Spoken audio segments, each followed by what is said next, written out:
The left angle cross of informing. That was actually the incarnation cross that was carrying the death of Ra on the 11th of March 2011. He left us on the left angle cross of informing, just as a side note. So let's go to the 5-1.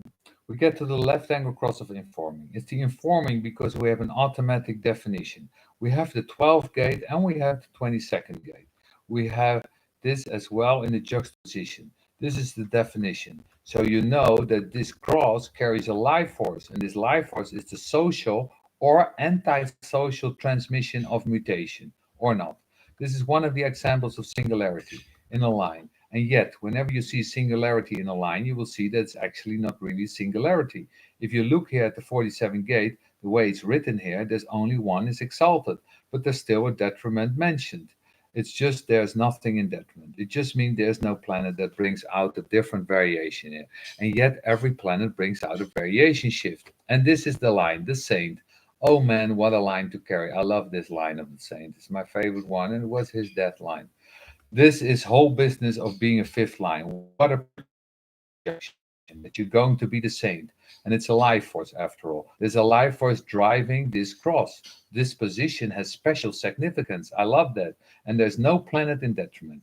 The gift in times of oppression. We haven't left oppression behind. Oppression is the problem. Remember that this is with the 47 gate gets to. It gets to the point where it says we're not going to find the same consciousness. As a matter of fact, the problem is that we can't even get to the same consciousness because we're always dealing with oppression, one way or the other. Inner oppression, outer oppression, it's always around. So, what we have to do is figure out a way to get beyond oppression, the gift of oppression to maintain without hypocrisy a harmonic relationship with one's oppressors, while providing aid and succor to the oppressed. Very saintly, realizing at its most exalted acceptance of the weight of the abstract process and the grace that naturally follows. Now, this is the cross of grace. The 22nd gate is the gate of grace. And the whole thing about it is that when the saint really says it's this is the great heresy, it's a wonderful heresy. If you're oppressed, so what? You're going to do anything about that? Can you do anything about it? And is there anything to do about that? This is the whole center of Christian myth. Turn the other cheek. You're not going to get rid of oppression. And as a matter of fact, in society, their repressed religion has enormous power. It's great. It's no fun being a saint in a free society, but if you're a saint in a repressed society, wow, that's great.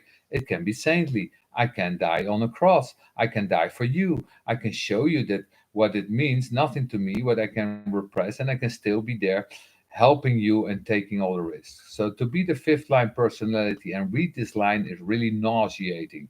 It streams through my veins. There's nothing you can do about it. We carry all the nuances of continuity in it. It's there in us. And I'm one of those saints that really work well in repressed society. I'm just looking that mine is universal. I deal with the repressed consciousness. I deal with the whole of humanity being locked into the not self so I can play my saintly role.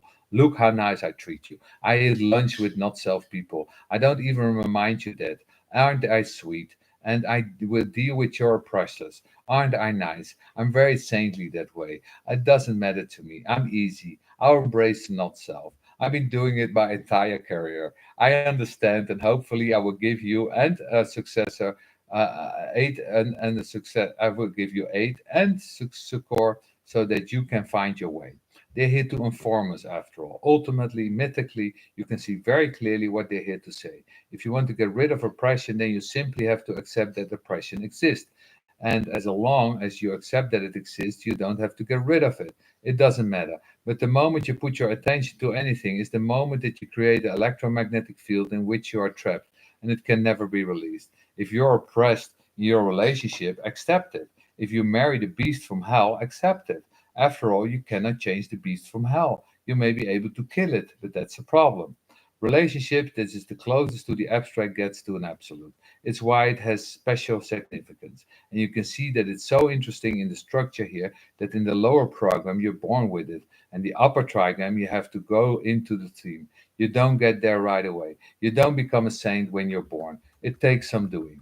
Then we go to the 5-2, where the 5-1 can find joy and accept, and the 5-2 can only find in joy, not being measured. This is probably the most reclusive configuration for the 5-2. And the only thing that will bring them out is that there are those that can actually touch them deep enough that they are drawn by their own motivation to help them. Remember that the fifth line is deeply connected to the underlying thematic of the fifth color, which is rooted in guilt. That is always possible that the 5-2 out of just guilt will finally allow its saintness to emerge. But like all the things of the five, if you don't have something practical to offer, you cannot help anyone who's oppressed. You can't, nor can you accept the oppression of others. It's so obvious to me that in helplessness I cannot blame. It's such a freedom. And I don't think I have learned that more from the abstract potential in me to connect to the experiential process that I've learned from anywhere else. Yes, the saint.